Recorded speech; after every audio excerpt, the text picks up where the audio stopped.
কি খবর বন্ধুগণ, আশা করি সবাই ঠিকঠাক আছো। একটা ছোট্ট সাম আপ করে দিচ্ছি। এই যে আমাদের ফিফথ শিফট ছিল বা রবিবারের সেকেন্ড শিফট ছিল, তার উপরে বেস করে আমাদের অঙ্কে গতদিন শিফট টুয়ে যেরকম আমরা ভ্যারিয়েশন দেখেছি, এই শিফটেও একদম সেম ভ্যারিয়েশন দেখেছি। পরিমিতির থেকে অঙ্ক দিয়েছে, সিম্পলিফিকেশনের দুটো জিনিস দিয়েছে, একটা হচ্ছে ফ্র্যাকশন, একটা হচ্ছে স্টেপ প্রবলেম।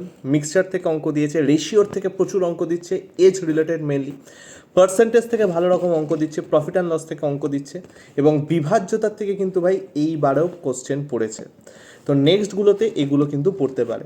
জিকে যদি আমরা বলি তাহলে অ্যাসিড, তারপরে তোমার কোনটা ডেফিসিয়েন্সিতে কী রোগ হয়, বুকস অ্যান্ড অথর্স, এইখান থেকে ভালো ভালো কোশ্চেন দিচ্ছে। গ্রিন হাউস থেকে প্রশ্ন এসেছে, হেডকোয়ার্টার থেকে প্রশ্ন এসেছে, উইংস অফ ফায়ার এটার থেকে প্রশ্ন এসেছে, অ্যাসিডের থেকে এসেছে লেবু এবং দুধে কী কী অ্যাসিড থাকে, মানবাধিকার কমিশন, এবং কোশ্চেন রিপিট হচ্ছে। কালকেও আইটি অ্যাক্ট ছিল, আজকেও আইটি অ্যাক্ট আছে।